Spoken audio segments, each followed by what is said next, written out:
well here. Okay, there we go. Looks like we're live now.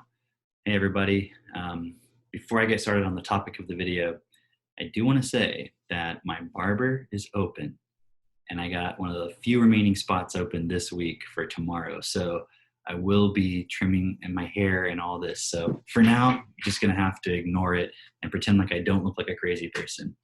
All right, so that aside, I did want to talk about why communication is the key to improving the world, because I was having a little, just like a friendly back and forth in the comments of a Facebook post that I made with somebody. And I was basically asking the question, actually, let me see, what was the specific? I made this post, I said, Jesus said to love your neighbor, but it looks like we are being impulsed to fear our neighbor.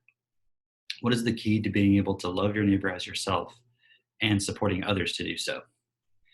And someone made a comment that we have to embrace our neighbor as ourselves, as who we are, and that everything that's external is a projection of what's going on in our inner reality, which I agree with. So I didn't fundamentally disagree with that statement.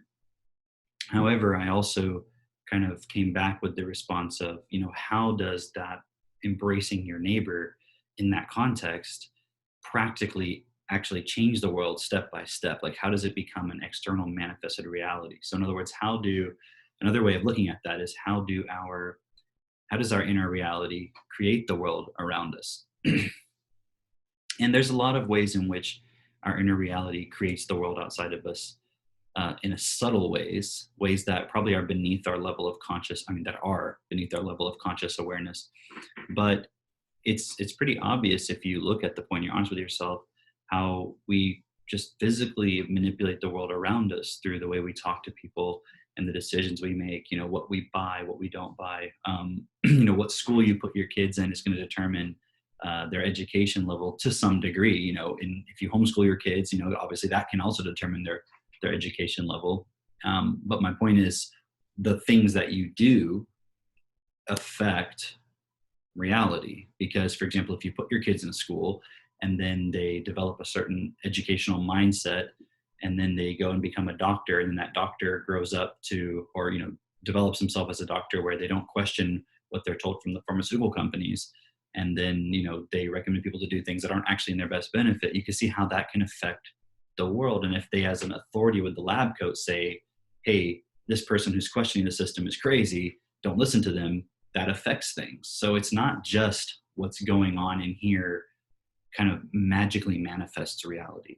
It's just that primarily from the point of what you can actually see and what you're aware of, it determines the way in which you participate in reality, the relationships that you form and that you accept and that you allow, even in ways that you're not aware of. For example, the money system itself, the fact that we just go to work and we get money and we use that money to buy things, and we participate in a system that creates inequality in many different ways, and in one large way, in the way that currencies are valued against each other, which exploits resources within one country versus another, and so forth. And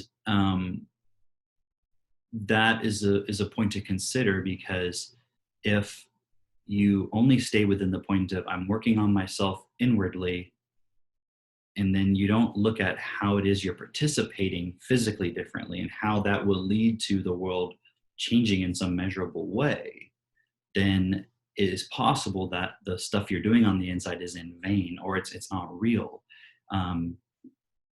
Because it's very easy for us to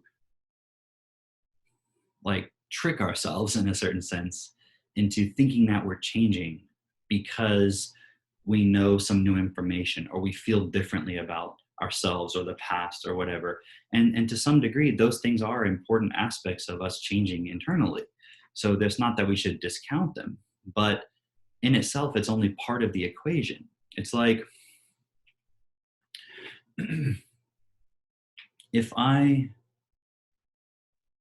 feel like I'm a good, loving person, compassionate person, but objectively, my actions, whether I'm doing it consciously or not, or intentionally or not, are contributing to a system that creates inequality and suffering and things like that, then is my compassion a real living compassion, or is it simply a feeling that I have inside? And then is that feeling really just self-interest? And is that really my starting point? So I've deceived myself into thinking I'm a good, compassionate person because I give $1 to the beggar on the street, or I donate to charity, or I'm always kind with my words and I don't say things that I judge as negative, or whatever the case may be. So therefore, I'm a good person, or I'm a compassionate person, or I'm loving, or whatever. I spread love, I spread positivity, because I always say things that I value and judge as positive in nature versus negative in nature. But the reality is the system continues the way it is. People suffer, children die, children are abused physically, sexually, and so forth. And I think that I don't think, I know there's a tendency for people to see suffering out in the world, and then they look at the image they've built of themselves internally. It's not actually what's going on internally. It's the internal image. It's like the idea you have of yourself that only you can see, that you're building at a conscious and sub-unconscious level, but in an obvious conscious way as well, primarily, because that's what you're really primarily aware of. You're building like an idea and a memory and a story of your life as to who you are and who you've become and so forth. And then you look at the difference between that, which is like kind of like your ideal. And then you look at things that happen in the world, like children being physically and sexually abused and emotionally abused. And there's like a cognitive dissonance, like, well, I can't be responsible for that because I'm not physically doing those things. So how am I contributing to that? And it's easy to kind of lose hope, so to speak, which is actually a good thing to lose hope, because the hope is what keeps you in the state of, I could just keep looking at this and not deal with this over here, not look at the consequences. Because the reality is, if your internal reality reflects outwardly, then that's really what you should be using as the major measurement of this point, not looking at myself internally and how I feel about myself internally, but rather what are things like externally. So in other words, just to kind of go back for a moment, the original comment of, we have to work on ourselves internally. I'm paraphrasing it and I'm simplifying it. We have to work on ourselves internally.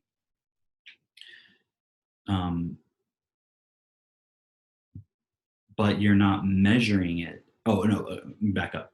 We have to work on ourselves internally because the external world is a reflection of our internal. That was the point.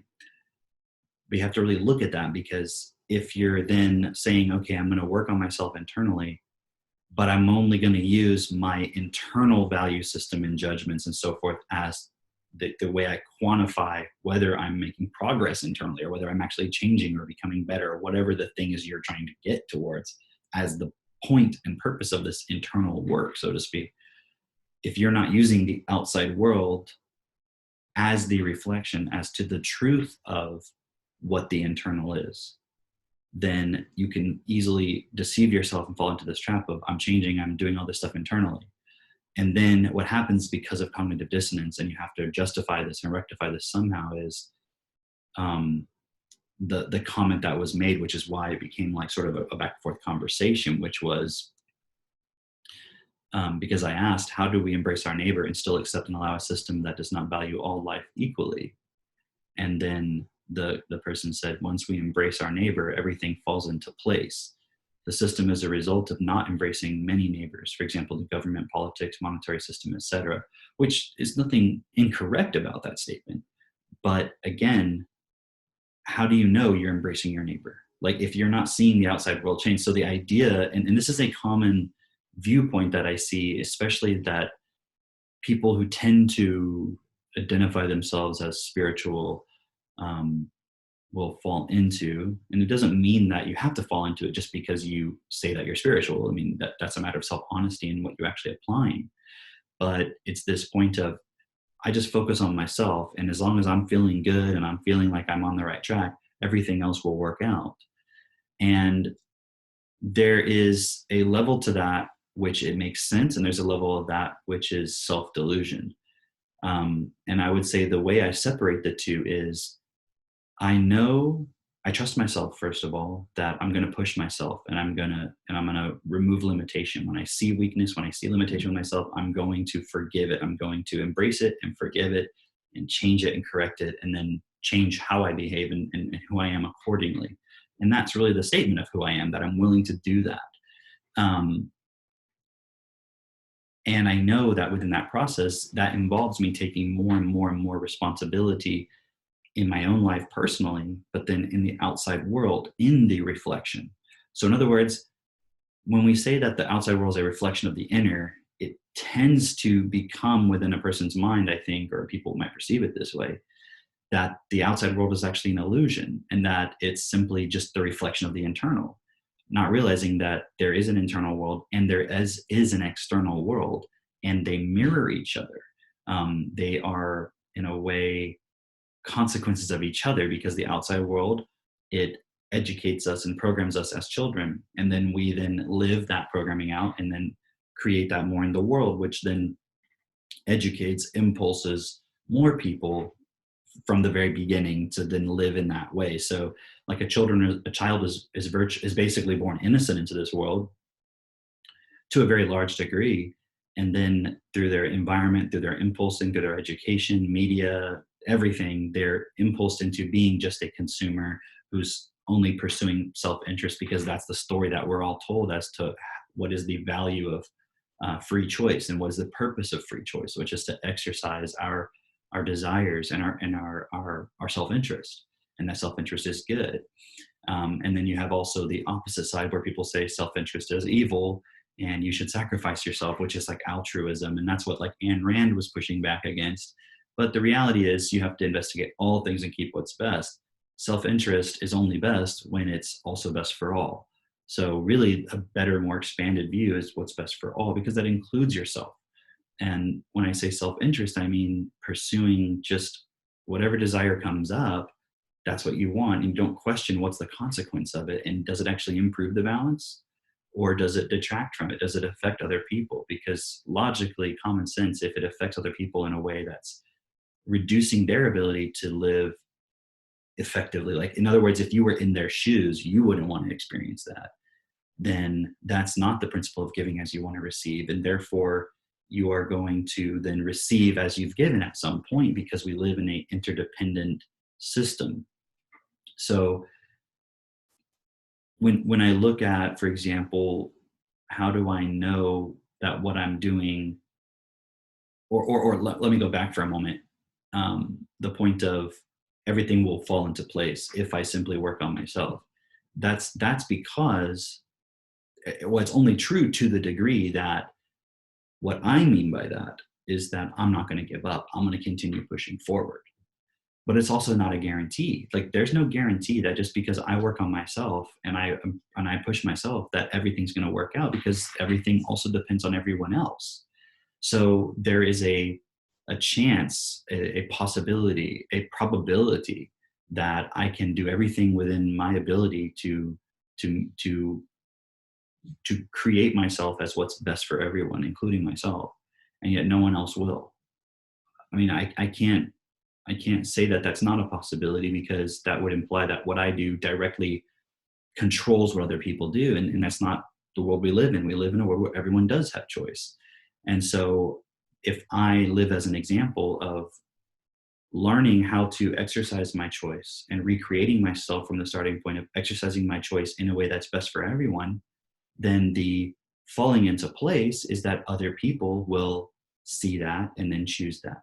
But that doesn't mean I have to be passive within the point. It doesn't mean I can't talk about it and persuade and communicate about it, which is the point of why I wanted to make the video, which is what then, if I'm working on myself internally, meaning when I see a point that I'm participating in something, a belief, a desire, a fear, any of those things, an emotion or feeling that is causing me to behave in a way or accepting something in reality that isn't best for all, then it's my responsibility then to stop that pattern within myself, whatever that particular the context is.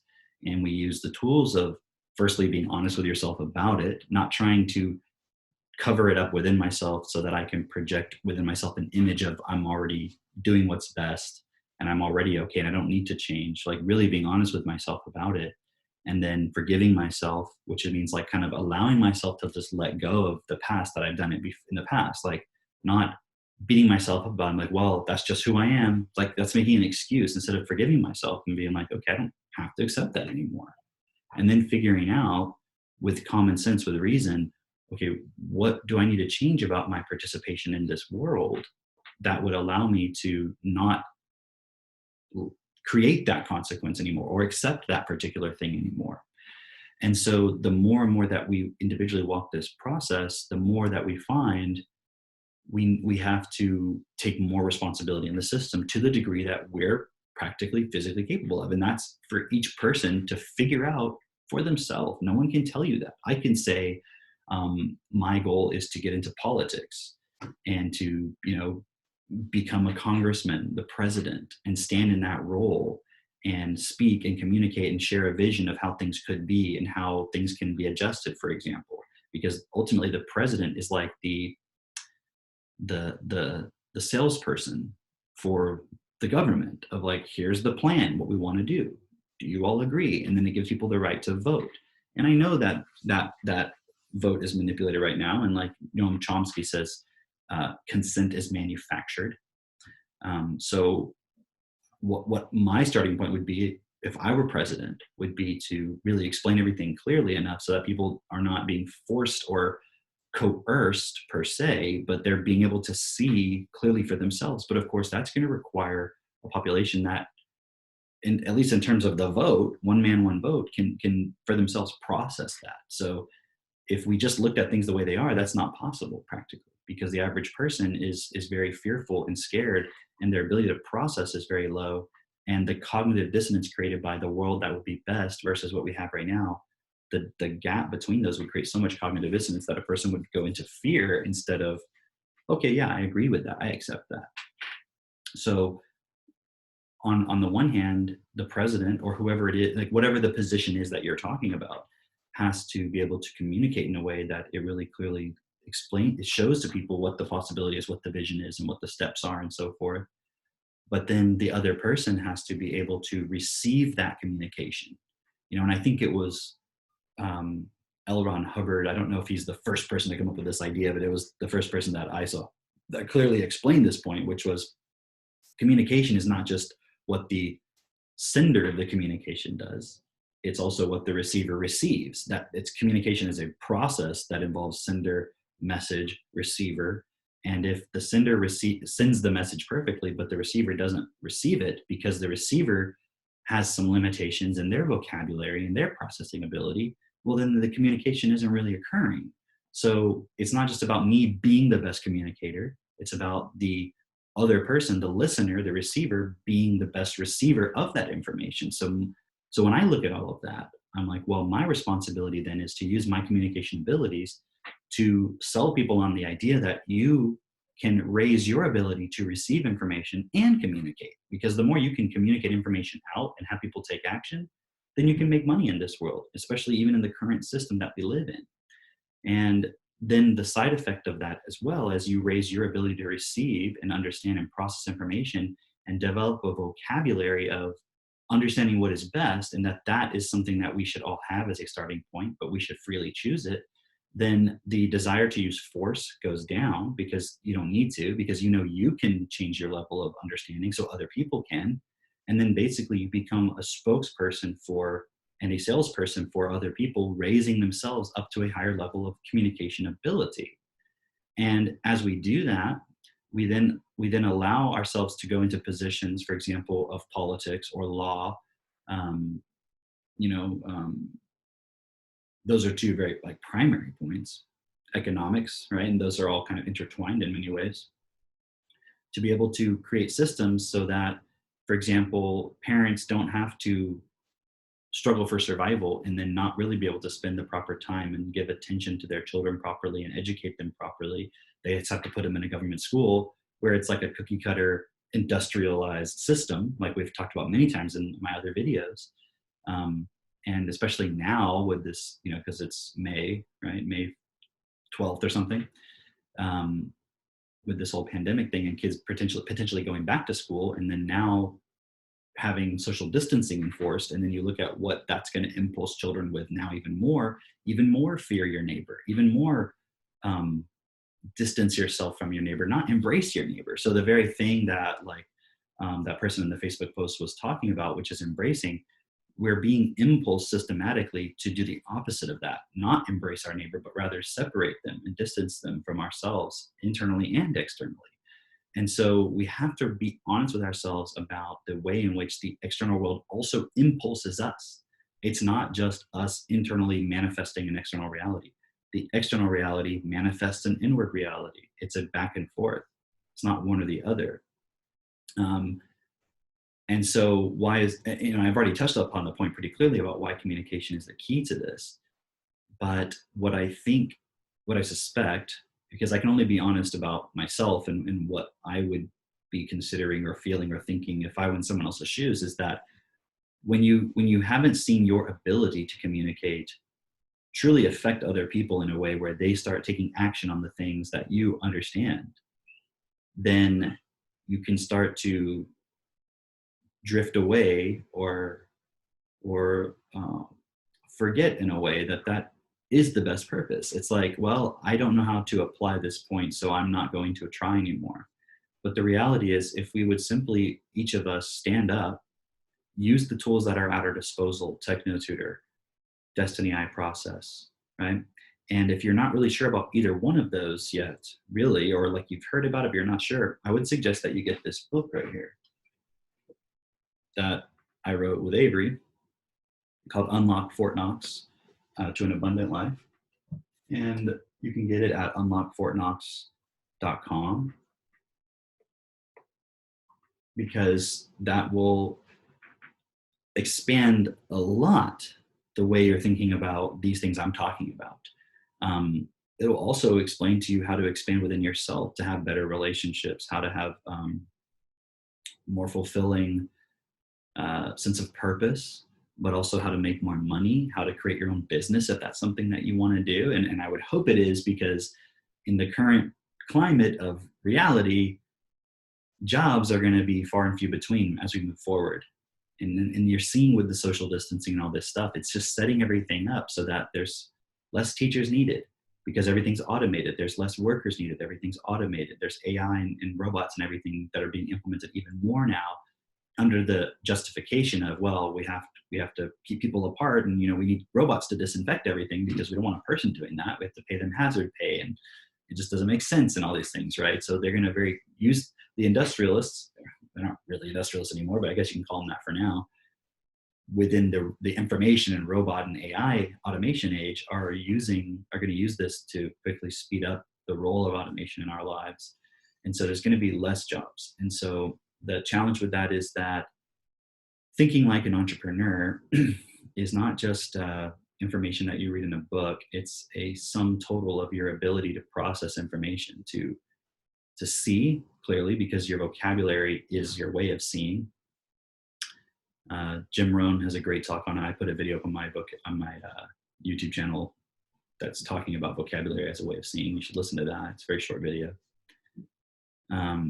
It is the way in which you, first of all, see the problem clearly, because it's your ability to see all the details and see how all the relationships fit together. And therefore, if I adjust this, what's the consequence? It's a way of mathematically evaluating problems. That is a result of your processing ability. And it's just dependent on how you've defined things within yourself and whether certain things have emotional values, right? And this book will teach you and will show you and explain to you how to go back through that point and develop yourself so that you are seeing and thinking clearly. And the things I'm saying will make even more sense. And you'll see very clearly what would be a purpose you can give yourself that would allow you to not only have a much better life for yourself, because everything will start improving, your relationships, your income, everything. Because when you take control of those points, you have less stress, so your health improves, right? And your ability to process information also will determine the kinds of things you choose to eat or don't eat, or what kind of medicines. It'll alleviate so many different things just simply by understanding a few key points which are in this book. And there's a lot more to it than that in terms of the value you would get out of that. So I would encourage you to check that out. You don't have to get it. You could just go ahead and jump right into TechnoTutor and Destiny iProcess if you want to. That's totally up to you. But regardless of that, I'd suggest that you check out that book because there's a lot of value in that. And as you can see from some of the people sharing about it on Facebook, that have really gotten a lot of value from it. So I wouldn't share it if I didn't think that there was a point or several points within it that will support you to grasp even more clearly what I'm talking about. So, and not just understand it intellectually, but have something you can do about it that'll start changing and improving everything immediately. So that would be why I would suggest that. And that really, if you want to go back to the point, is like all we have to do.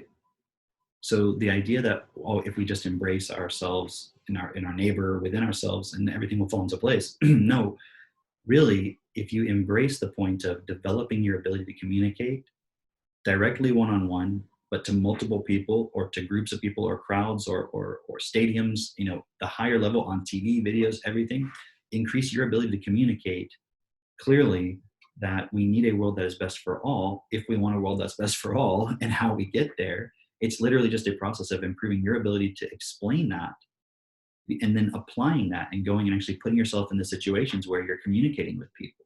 That is the practical way in which we're going to change this world, is simply through communication. But that communication will be measured by whether people take action based upon it. And so, for example, at the level of being president, the communication would be, here's the plan, here's the system we want to implement in this particular context, vote yes on this. And then the action will be people will vote for it. If you're in sales, the measurable result would be, here's the thing I'm specifically promoting, that if you buy this, if you invest in this, whatever it is, it's going to improve your life in these measurable ways. And the person takes action by buying it. So the way we're talking about learning how to communicate will raise your abilities in all those areas, in your purpose of making a difference, in your ability to make money, also in your relationships, because you will not be as reactive. You'll listen to what the other person is saying. You'll also speak in a way where they can hear you. Conflict goes down. I have very few conflicts with my wife, Katie, because this moment we see ourselves reacting, we stop. And it might take a moment. And then if it takes even more than a moment, it's like, hey, there's really something there I need to look at. But we've developed our processing ability internally so much so over the past 10 years that we can catch these things very quickly. Same thing with our children, right? So like my 1.5-year-old, and I posted a video about it not too long ago, a couple weeks ago, I think, or a week ago, where, you know, she was crying. And in this one particular case, I decided to video it, which I normally wouldn't do. But I videoed it so people could see that I'm not just saying these things, it's a real situation. You know, I just said, hey, let's breathe first. And then she starts breathing. And then she lets the point go. And this happens on a regular basis with a 1.5-year-old, right? And we do this with our 3.5-year-old as well. So this point that I'm sharing will support you within all the areas of your life that really matter. And I'm just telling you, it's not like you can just listen to what I'm saying right now and then suddenly everything's going to change. You have to really integrate what I'm saying. So if you want to, the first step I would suggest really is to get that book, understand it, and that way you can see what the next steps are. But then ultimately, I would suggest that you look at TechnoTutor and you have that as a tool. And you also do Destiny iProcess. There's a free version, which is like an initial course, and then there's a paid version. Do the free one first. It'll take some time. And when you're ready, you can do the paid version. I don't make any money from that, right? But I do own, I'm one of the co-founders of TechnoTutor, so obviously I benefit from that. But at the end of the day, my whole starting point is to support you through my communication so that you can become more effective, get the things that you want in life, but also improve the balance of life for everyone on this planet, because that's how I improve it for myself. So it's a simple point that if I want to change my world externally, I work on myself internally, which is improving my ability to communicate with myself and others. And I apply that externally so that others can work on themselves internally and apply it externally, to the point where the systems we have in this world manage resources in a way that they are an expression of the fact that we value all life equally. So everyone has a life of dignity. Everyone has the comfort that they deserve as a living being in this reality. And then once we have that, we can achieve so much more that we can't even imagine what that is because our imagination has been so limited by the fact that I need to survive right now. That is a primary point I need to focus on. And everyone else needs to survive. So I need to fear my neighbor because they're going to try to compete with me. We have to first take care of that point, and that has to be done in a physical way. So the internal process is develop myself so that I'm not afraid anymore myself of communicating with others and sharing this point so they can stop the fear. So we can create systems that represent love and not fear. Love meaning real love, which is to give to all as they actually deserve, which is according to the fact that they are alive here on this planet, just like all of us, just like I am, just like you are, and that they should have the same access to clean water, proper nutrition, the best clothing, the best communication tools, for example, the best education, you know, the best phone, the best computer, like all of those things, the best housing. Everyone should have the access to the best equally. Doesn't mean you have to be limited by what somebody else has. There's no reason why we can't make a world where you can have more depending on your preferences, but it shouldn't be in a way where it's for you to get more, someone else has to get less than they truly deserve as what would be the best for them, right? So that's really the starting point of everything. So um, consider these points, but I would suggest that don't just listen to what I'm saying. Take action on it. Get the book. Look at Technotutor. Reach out to me. Reach out to a distributor. Just go to DestiniIProcess.com. DestiniIProcess.com. Destiny, DESTENI, and then another I, and then process.com. If you put LITE dot in front of that, you'll get to the light version, but you can find it from the main website, DestiniIProcess.com. All of those things are interconnected and will support you to not just survive in this world, but to develop a purpose within why you're really here that actually matters. Because I see people right now going to this point of, the world is so fucked up. There's all these elite people doing all this weird, crazy stuff and this coronavirus and all this stuff. And like, what's the point of even being alive? I mean, I see them saying this on Facebook. And then they say, well, I still have my faith in God, but I don't know what's the point of being here. And it's like, you are divine. You are a God. You're here to make a difference. You are here to create this reality as heaven on earth. But we have to do it by actually doing something, not just sitting passively waiting for things to fall into place. Things will go into place as we put them into place. And each one of us is like a brick in the wall that makes this reality all work.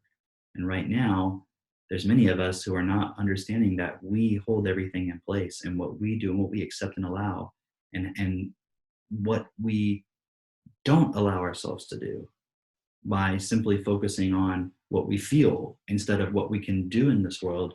We're allowing the world to continue as is, and it's only going to get worse until we realize I'm responsible for this world equally as everyone else is. So if this message is resonating with you, investigate the points I'm suggesting, reach out to me, send me a message, and let me know if you need any more clarification, if something's not clear. I mean, I have lots of other videos on my YouTube channel. I would suggest to look through all those too, just because that's me putting out into the world what I've understood over the past, really my whole life, but it's been the past 12 years really that I've started to focus on understanding how I can make a difference in this world and what is my purpose here. And everyone can participate in that equally and contribute. So it's time to really ask yourself why you're here. What is it that you want to have as your purpose? And if it's to make the world best for all, then that's who I want to work with. That's who I want to support. And I will give you all the support that I possibly physically can if you want to be a part of that as well. Okay, so enjoy and let me know if you have any questions. All right, take care.